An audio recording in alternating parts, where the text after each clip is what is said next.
ስንት ትላለህ? ይሄኛው ጥሩ ነው፣ ይሄኛው ጥሩ አይደለም። ገበያ ሄዳችሁ ታውቃላችሁ። ገበያ ላይ ያለ ጫጫታ፣ በዛ ክርክር አለ። በዚህ ሽጥ፣ በዚህ አልሸጥም። ወርቅ አለ አለ። የወርቅ መደርደሪያቸውን ገለበጠው። ይህንን ካለ በኋላ ምን አላቸው? የአባቴን ቤት አለ የገበያ ቤት አደረጋችሁት።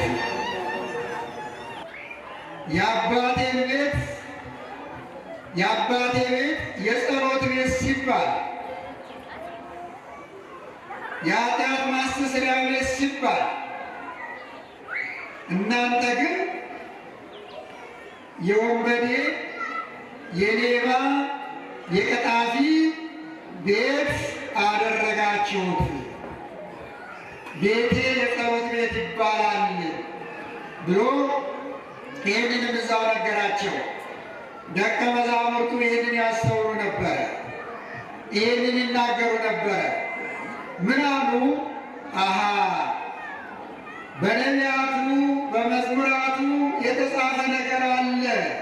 ልብ በሉ፣ የተጻፈ ነገር አለ። ወተዘከሩ አርዳኢሁ ከመ ጽሑፍ ውእቱ ዘይሉ። ደቀ መዛሙርቱ እንዲህ የሚል ጽሑፍ እንዳለ አሰቡ ይላል። በመዝሙር 68 ላይ ቅዳሴ ላይ ዲያቆኑ ያዜሙ እስመ ቅንዓተ ቤትከ በልዐኒ ትዕይርቶሙ ለእለ ይትዔየሩከ ወድቀ ላዕሌ። የቤት ቅንዓት በልቶኛልና የሚሰድቡ ስድብ በላዬ ወድቋልና። ይህንን ደቀ መዛሙርቱ አሰቡ።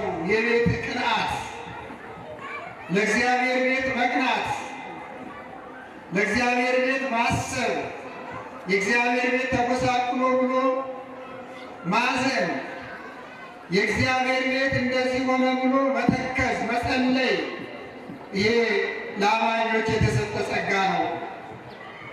ለእናንተ የተሰጠ ርስት ነው። ለእናንተ የተሰጠ ውብ ሀብት ነው።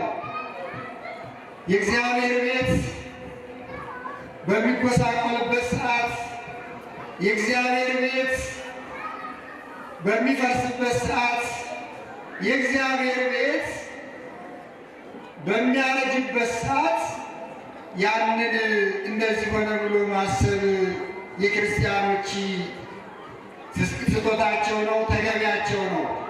እና እነሱም ይህን አሰቡ። የቤት ቅንዓት በላን የተባለ ጽሑፍ ነበረ። ይህንን አለ። ለምንድን ነው እስቲ ወገኖቼ ትንሽ ነገር ለምንድን ነው ኢየሱስ ክርስቶስ መጨረሻ ላይ ጅራፍ አንስቶ የተቆጣው? ሲያንዳንድ ነገር አንደኛ ቤተ መቅደሱን ቤተ መቅደሱን ስለ ፀሐይ አቁመውበት ነበር። መሥዋዕተ የሰዉበት ነበር።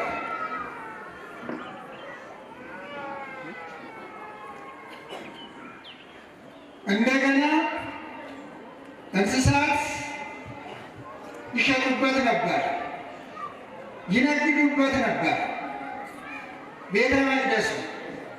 ይህንን ብዙ ጊዜ አልፏቸዋል፣ ብዙ ጊዜ ተናግሯቸዋል፣ ብዙ ጊዜ በትምህርት ሰጥቷቸዋል። በብዙ ቦታ ነው ይህ ትምህርት የተሰጠው። ማቴዎስ 21 ላይ አለ፣ እንደገና ሉቃስም ላይ፣ ዮሐንስም ማርቆስም ላይ አለ። አስተምሯቸዋል። ጅራፍ ሳያነሳ ነግሯቸዋል። የአባቴን ቤት እባካችሁ የንግድ ቤት አታድርጉት፣ የሸቀጥ ቤት አታድርጉት፣ የመዋያ ቤት አታድርጉት ብሏቸዋል። ይህንን አየ፣ እንደገና ተመለከተ። የመጨረሻ ሰዓት ነው። ሁለተኛ በቤተ መቅደስ ውስጥ ገበያ አቆሙበት፣ ሸቀጥ ደረደሩበት፣ እንስሳ አሰሩበት፣ ቆሻሻ ጣሉበት። እንስሳ ያለበት አካባቢ ቆሻሻ ይወድቃል። ታውቃላችሁ። እንስሳት ፋንድያቸውን ይጥላሉ። ያ ቦታ በምንም መልኩ ንጹህ ሊሆን አይችልም። በረት ምንጊዜም ንጹሕ ሊሆን አይችልም። እንስሳት ናቸው የሚያድሩበት። መድኃኒታችን ኢየሱስ ክርስቶስ በበረት ውስጥ ተወለደ ሲባል የትሕትናውን መጨረሻ የተዋረደውን ዓለም ከፍ ለማድረግ ውርደት ቦታ መገኘቱ ለማስተማር ለማሳየት ነው። ያ ቦታ ንጹሕ ሆኖ አይደለም በበረት ውስጥ የተወለደ ከእንስሳት ጋር የተገኘው። ይሄ የመጨረሻ የትሕትና ፍጻሜው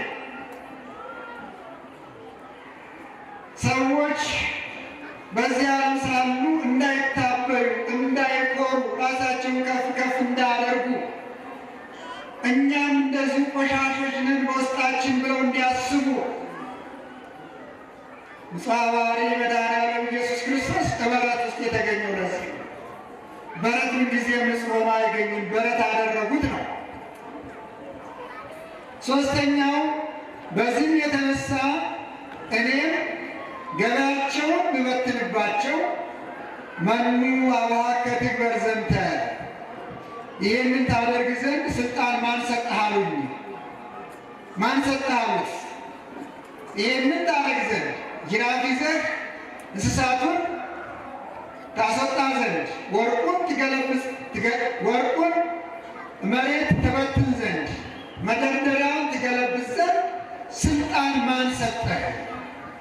መኑ አብሐከ ዘንተ፣ ይህንን ታደርግ ዘንድ ማን ሾመህ? ተመልከቱ፣ እነሱ ለዛ ቤተ መቅደስ ለዛ ምኵራብ ቀጪ፣ ሰሪ፣ ኃላፊ፣ ዋና ሆነዋል። አሁንም አላስተዋሉም። ልብ በሉ። ለምንድን ያላስተዋሉት?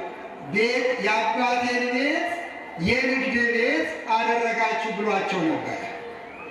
አሁንም የራሳቸው እንደሆነ ነው እነሱ።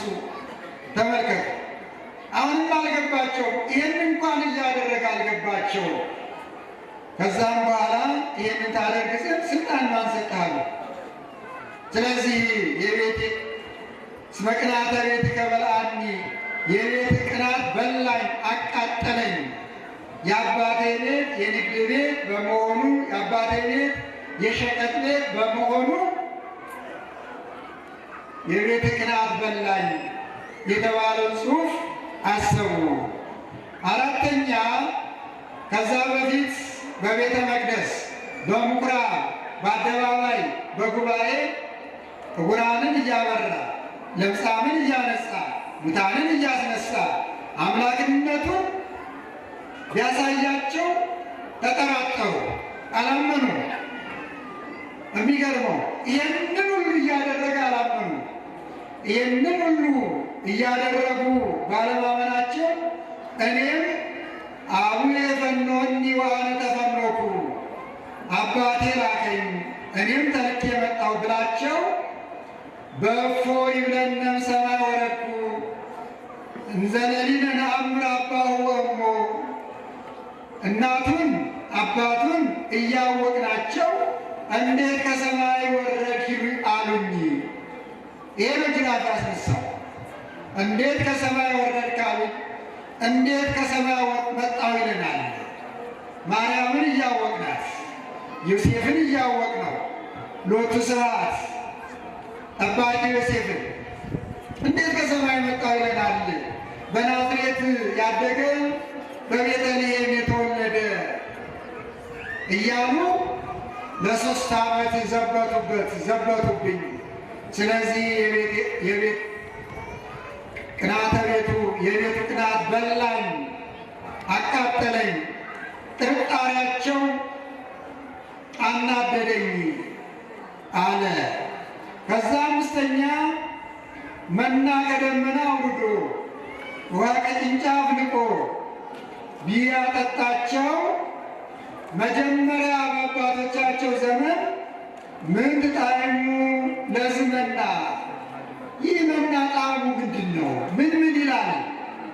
ተመልከቱ። የሰጣቸው እርቧቸው ስንቃቸው አልቆ ነው። የሚጠጡት ውሃ አጥተው ነው።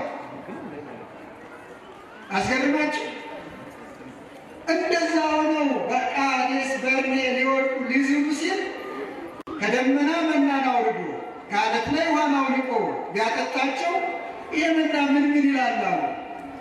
ምንድን ነው ጣዕሙ? ምን ይላል? መልከቱ የናለ የሰው አቅሙ፣ የናለ የሰው ጉልበቱ፣ የናለ የሰው እምነቱ። ከዛም በኋላ ይህንን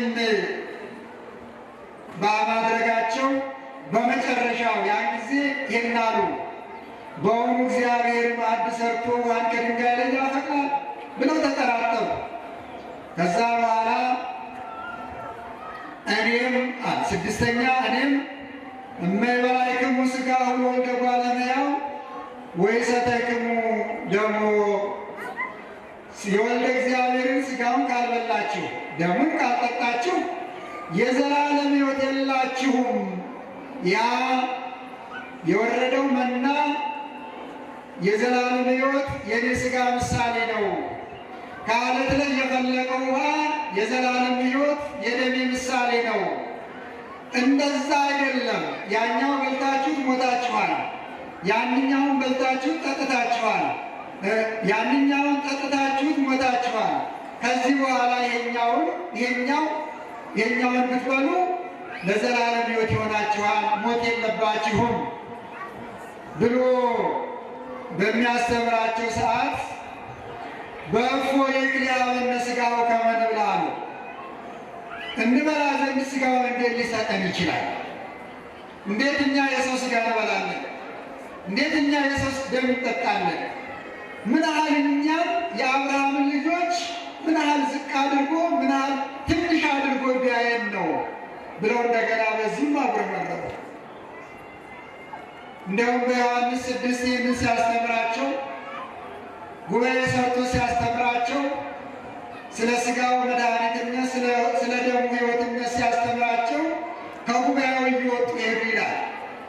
ምዕራፍ 65 ቁጥር 65 ላይ ምዕራፍ 6 ላይ እየወጡ ሄዱ ጀመር። ከጉባኤው እየተነሱ ከቁጥር 1 ጀምሮ ስለዚህ ነገር ነው የሚናገረው። ስለ ሥጋው፣ ስለ ደሙ፣ ስለ ሲናው፣ ስለ ቃዴስ በርኔው መና ነው የሚናገረው። ያን እየተረጎመ ያስተምራቸው ነበረ።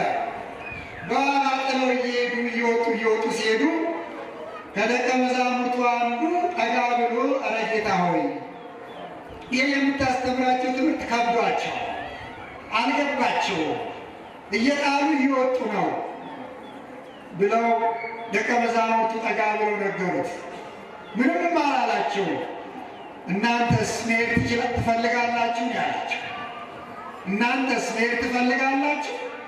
ከዚህም በኋላ መልሶ ቅዱስ ጴጥሮስ አንተ የሕይወት የዘላለም ሕይወት እያለ ወዴት እንሄዳለን?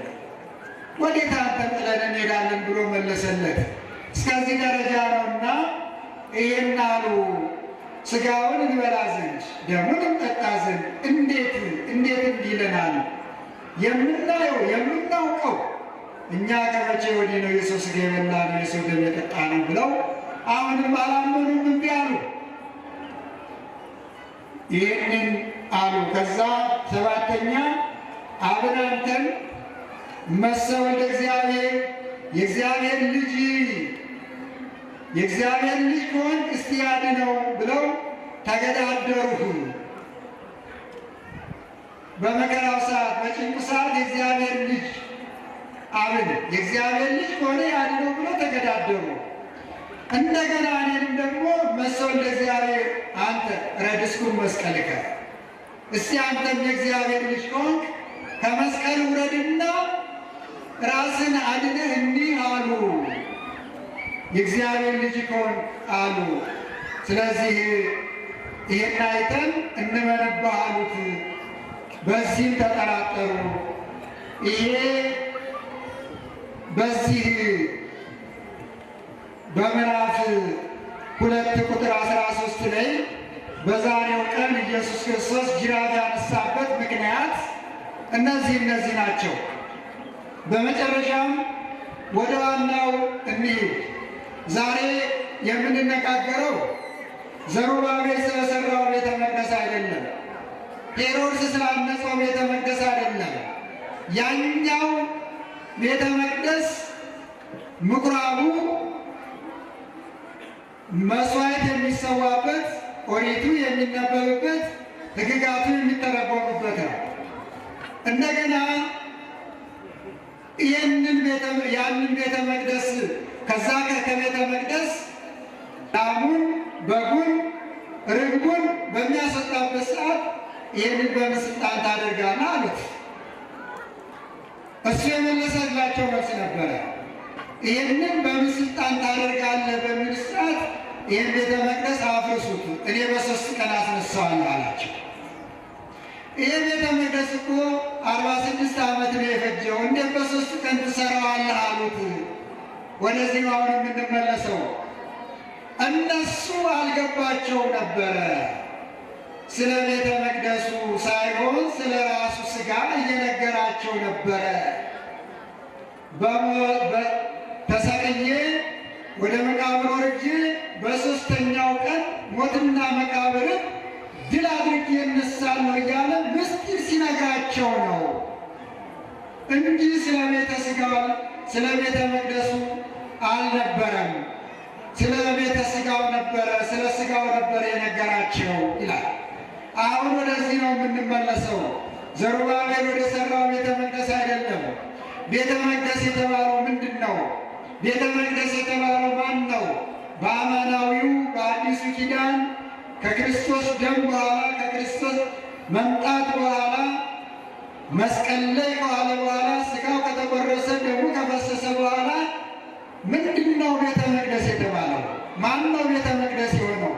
እስቲ በመጀመሪያ የቱ ቤተ መቅደስ ነው? የዘሩባቤል ቤተ መቅደስ ነው? የእግዚአብሔር ቤተ መቅደስ ነው? የትኛው ነው? አሁንም ወይኔ እግዚአብሔር ንግበር ሰብአ በአርአያነ ወበአምሳሊነ፣ እግዚአብሔርም እንደዚህ አለ፣ ሰውን በምሳሌያችን በመልካችን እንፍጠር አለ።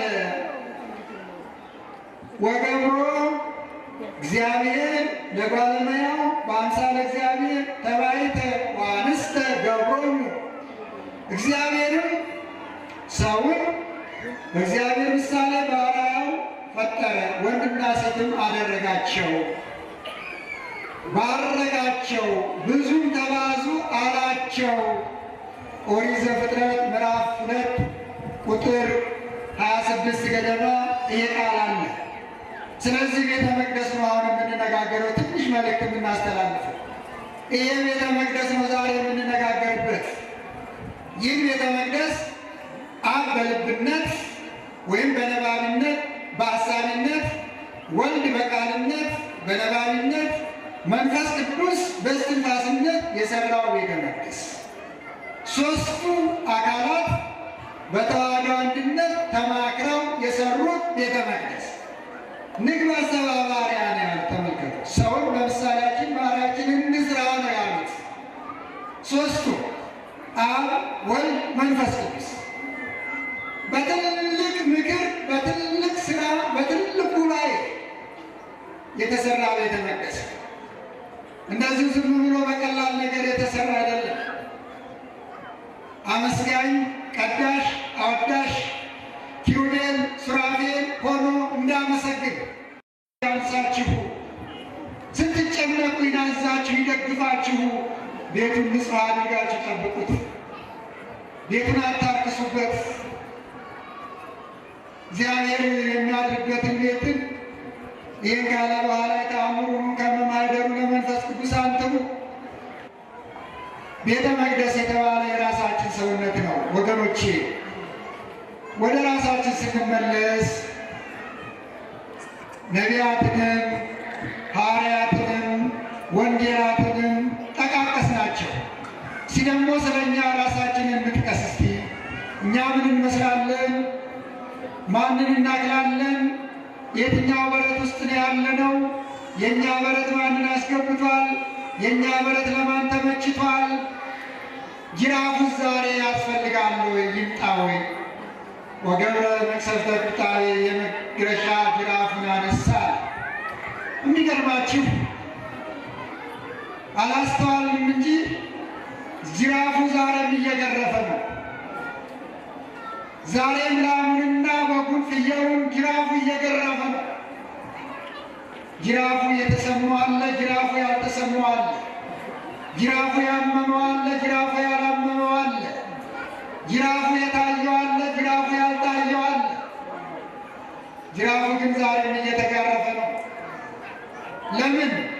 ቤተ መቅደሱ የአመፅ ቤት፣ ቤተ መቅደሱ የክፋት ቤት፣ ቤተ መቅደሱ የተንኮል ቤት፣ ቤተ መቅደሱ የመለያየት ቤት፣ ቤተ መቅደሱ የሽቀላ የተንኮል ቤት ሆኗል። በቃ ይሄ ነው፣ ሌላ ትርጓሜ የለውም።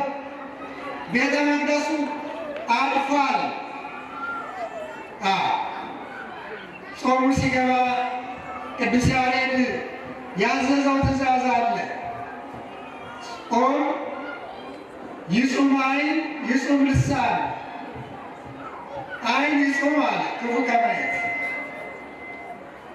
ልሳን ይጹም አለ ክፉ ከመናገር፣ ጆሮ ይጹም አለ ክፉ ከመስማት። ይሄ ቅዱስ ያሬድ በመጀመሪያ የጾም ዕለት ጾሙ ሲገባ ያዘዘው ትእዛዝ ነው።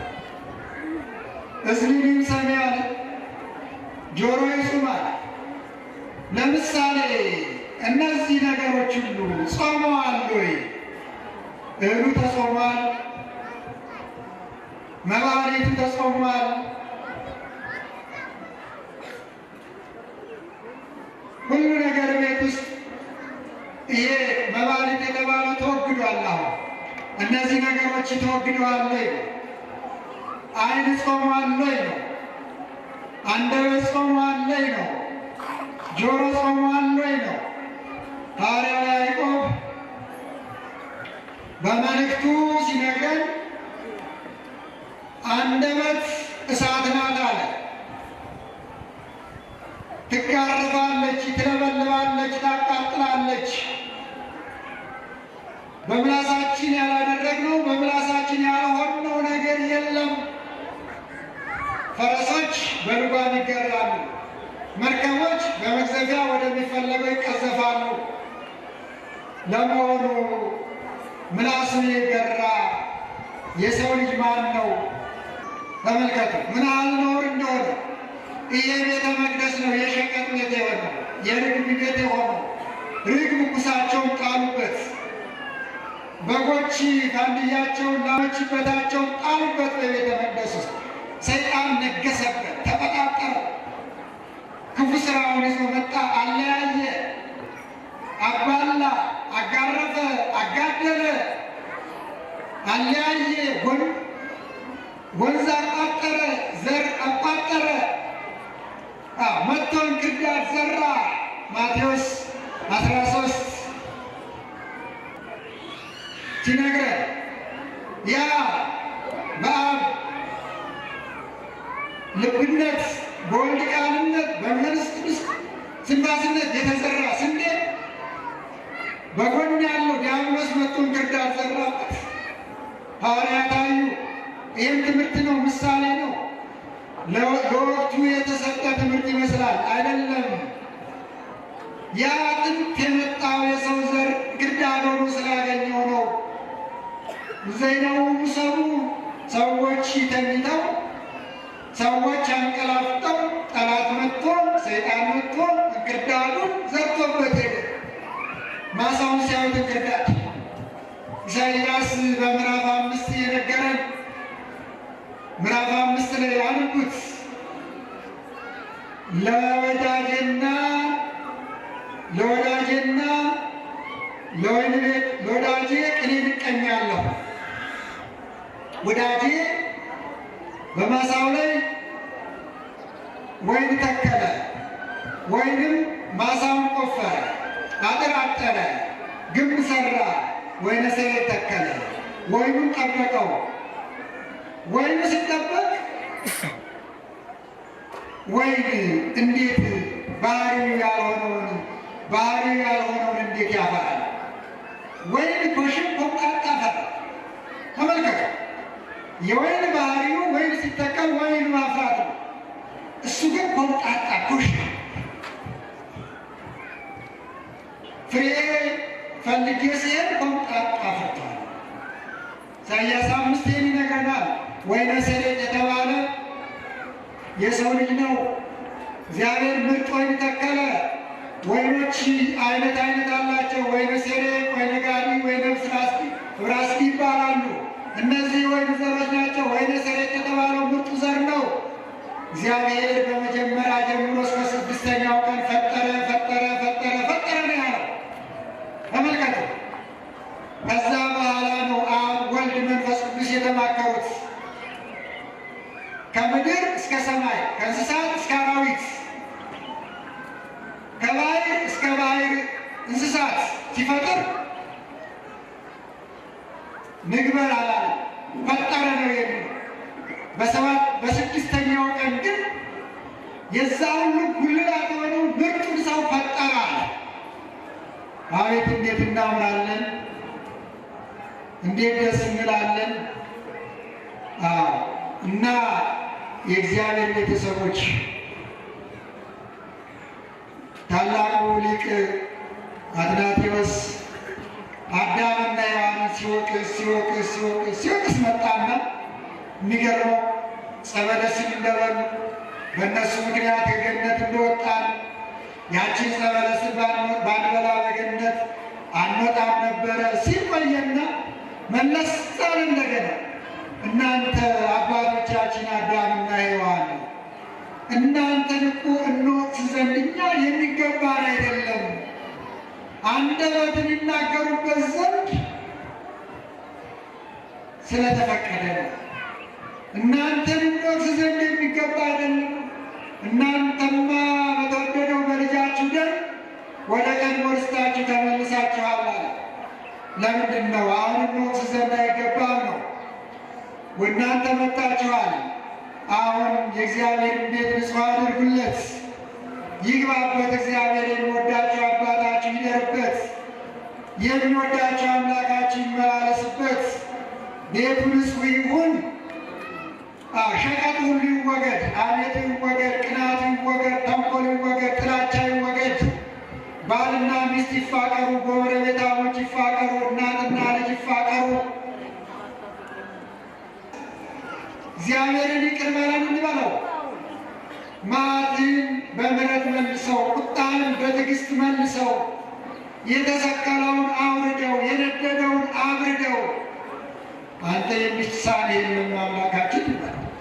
የጥቂቶቹ ጩኸት ለብዙዎቹ ቤዛ ይሆናል። የጥቂቶቹ እዚህ መምጣት ለብዙዎቹ የቀሩት መድኃኒት ይሆናል። ወገኖች ጥቂቶቹ ቅዱሳን ናቸው ዓለምን የተቤዡት። ጥቂቶቹ ደጋጎች ናቸው ዓለምን በጸሎታቸው ያዳኑት። አብርሃም እግዚአብሔርን ሲጠይቀው ላጠፋ ነው ሰዶምን ገሞራን አገር ላጠፋ ነው በእሳት ላቃጥል ነው ሲለው የጠየቀው ጥያቄ አለ።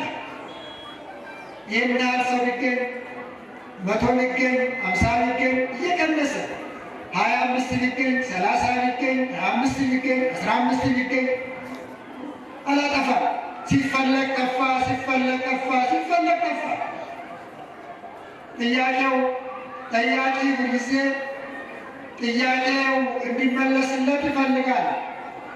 እሱ ግን ካገኘ ይህናል 10 ካገኘ 15 ካገኘ እምርላለሁ ነበር የተባለው። አልሆነም እና እግዚአብሔር በጥቂቶቹ ብዙዎችን ይቅር ይላል እና ምሕረቱን ያድለን።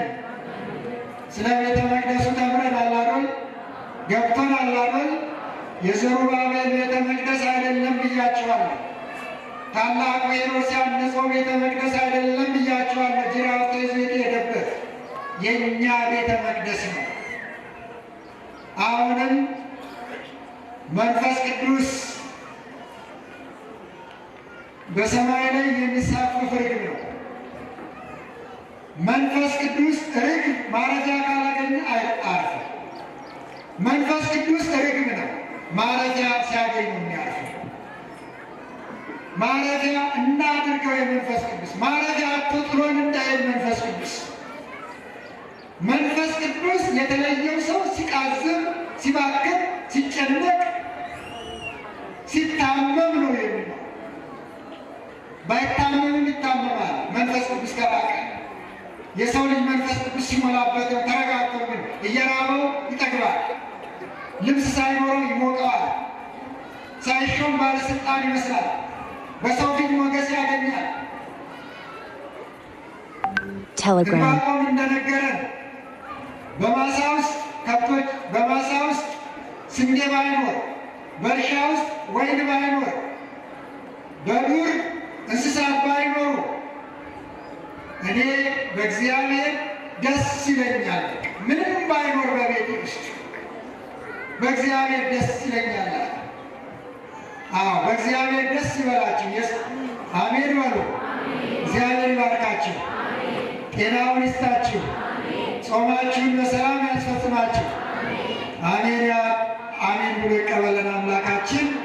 መጪውን እሑድ ደግሞ በሰላም ያድርሰን። ሱባኤውን በሰላም እያስቀደሳችሁ እየጸለያችሁ እየተረጋጋችሁ ኑሩ። አትጨነቁ፣ አትቅበዝበዙ። በምንም መልኩ በመጨነቅ በመቅበዝበዝ በመቸኮል ምንም በሚመጣ ነገር የለም። አንዲቷን ጠጉራችሁን ነጭ ማድረግ አትችሉም ተብሎ ተነግሯል። ስለዚህ ረጋ እያላችሁ እግዚአብሔር አምላካችን እያመሰገናችሁ ተመስገን በሉት። እሺ፣ የሰላም አምላክ ጠብቀን። ወስብሐት ለእግዚአብሔር።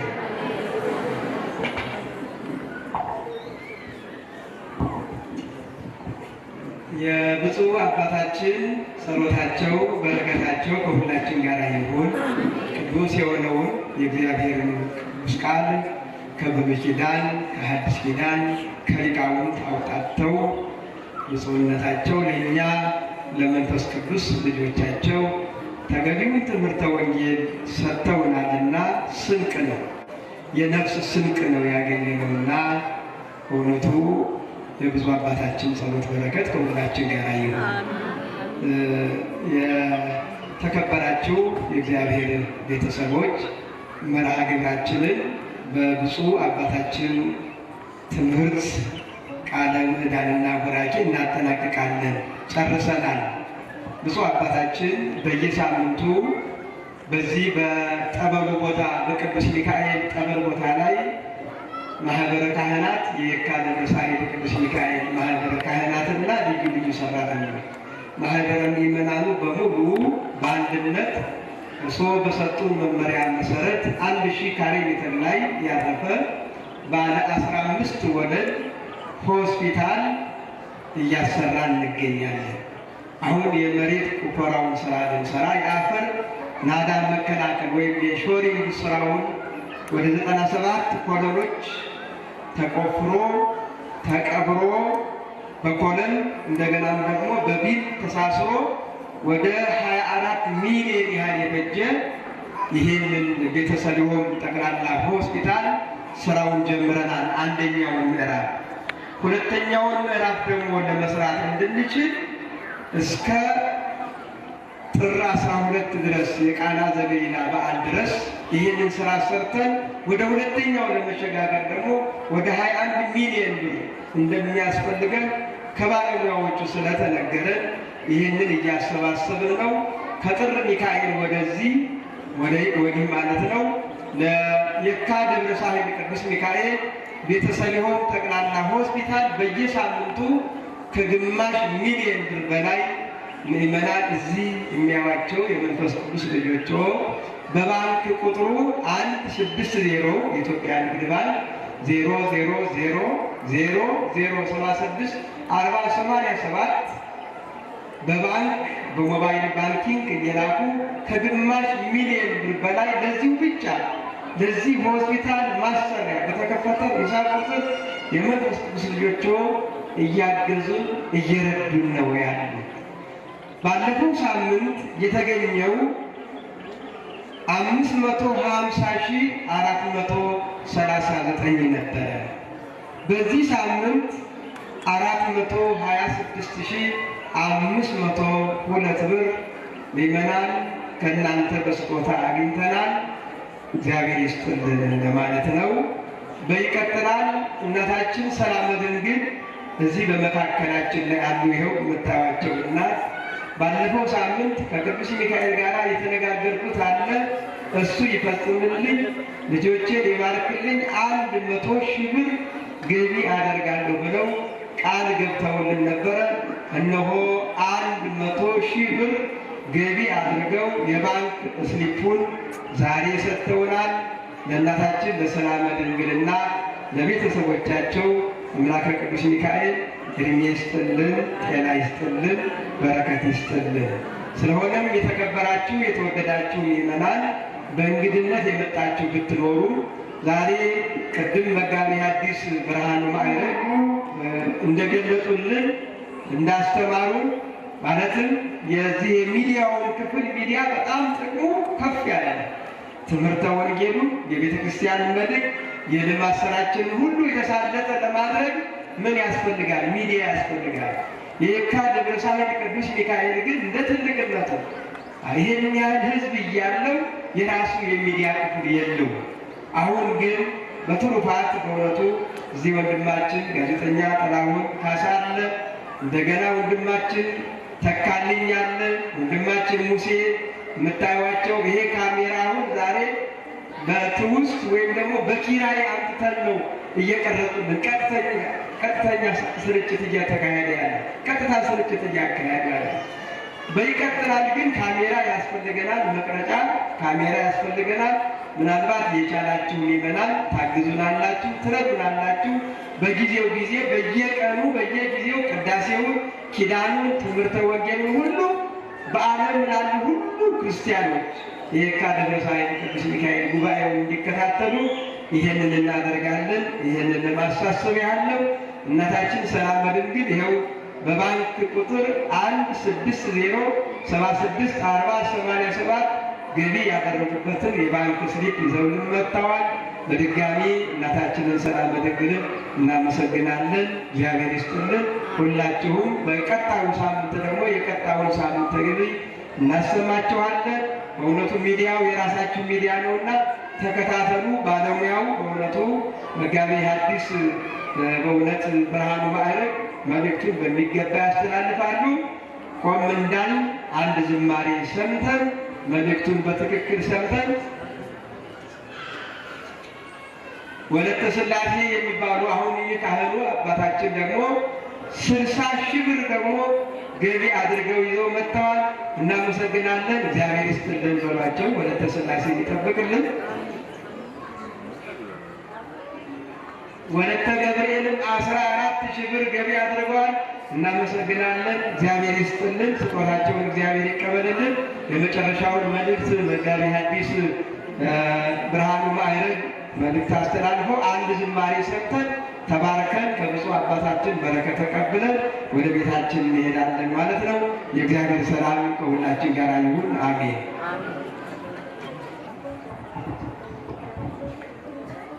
እሺ አባታችንን ቃልዎት ያሰማልን። ወንድማችን ዘማሪው ዲያቆን ታዘብ አንድ ዝማሬ ይዘምርልንና ወደ ብፁዕ አባታችን ቃለ ምዕዳንና ቡራኬ እንሄዳለን ማለት ነው።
ወንድማችንን ዝማሬ መላእክት ያሰማልን።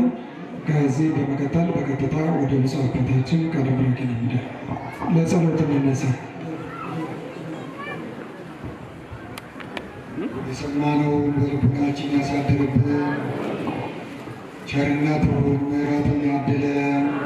መዋዕለ ሰማይ ወመዋዕለ ጾም በሰማንቃት ቅድስት ቤተ ክርስቲያን ጠብቃት። ለንጹሕ ወገን የጠራት መጥታችሁ ተሰብስባችሁ የጸለያችሁ የጌታችን የኢየሱስ ክርስቶስ ቅዱስ ሥጋውን የበላችሁ ክቡር ደሙንም የጠጣችሁ በማወቅ ወይም ባለማወቅ የሠራችሁትን ኃጢአታችሁን ሁሉ ይቅር ይበላችሁ።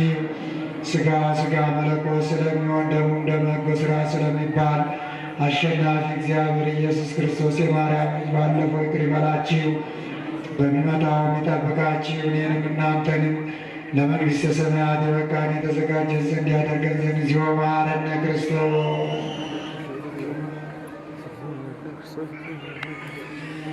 ማረን።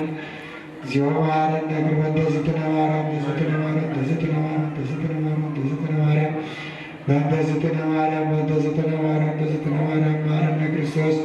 ንስሐን የምትቀበል ኃጢአትን ይቅር የምትል ጌታ ኢየሱስ ክርስቶስ የኔን ወገኖችም ኃጢአት ይቅር በል። ማይሰራ ኃጢአት እግዚአብሔር ይፍታ። እግዚአብሔር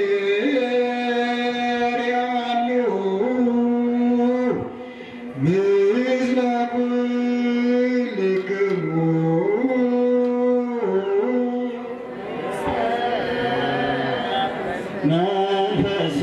መንፈስከ አሜን። እግዚአብሔር ይባርከነ ነብርቲሁ በሰላም ስሬት ይኩነነ ዘተመጦረ ሥጋከ ወደመከ መንፈስ ንኪር ኩሎ ኃይሎ ለጸላይ በረከተ ዴከ ቅድስት እምኔተ ምሕረት ከያን ሴፎ ኩልነም ኩሎ ጓረኮ ያግዘሰና ውስተ ኩሎ ጓረሰና ይደምረነ ቡሩክ ዘዋብነ ሥጋው ቅዱስ ወደሞ ክቡረ ጸጋ ነሳይነ ረከብነ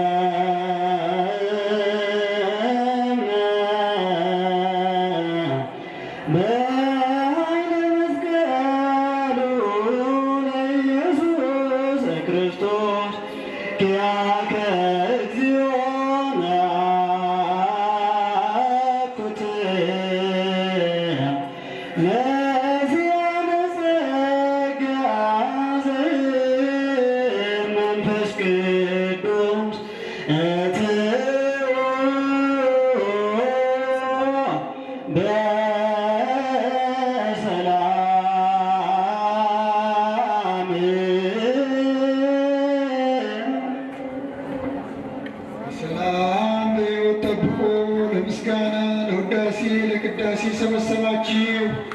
በሰላም በሕይወት ጠብቆ ሌሊቱን በብርሃን ተግቶ እዚህ ለምስጋና ያደረሳችሁ በሰላም በሕይወት ጠብቆ ለነገው ዕለት በሰላም ለቅዳሴ ለበረከት ሲሰበስባችሁ በሰላም እንደመጣችሁ በሰላም ወደ የቤት በዓታችሁ መልሳችሁ በሰላም ግቡ።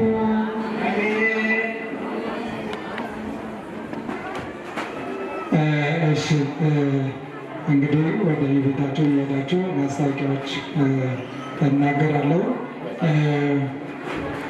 ሎዛ መንፈሳዊ ጉብኝት የ2017 ፋሲካን በኢየሩሳሌም አብረን እናክብር ይላችኋል።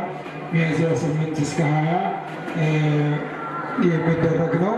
በሎዛ በኩል ወደ ኢየሩሳሌም መሄድ ያስባችሁ እናንተም በቅድስት አድርሶ ለመመለስ ዝግጅታቸውን አጠናቀዋል። በዛ እንድትመዘገቡ አደራ እንላለን። ሌላው ቅድም እንደነገርኳችሁ አሁን ይሄ የሚዲያ ስርጭቱ ቴክኒካሊ የተወሰነች አንደኛው ካሜራ ላይ የገጠመንን ችግር የኦዲየንሱን የያዘ ከላይቡ ጋር መልሰን የምንጭን ስለሆነ እንድትከታተሉ አደራ ማለት እንችላለን። እነዚህን ካሜራዎች ለዛሬ ተከራይተን ነው ያመጣ ነው። የአንደኛውን ካሜራ የግማሽ ስፖንሰር ያደረገልን ኃይለ ገብርኤል የተባለ ወንድማችን ነው።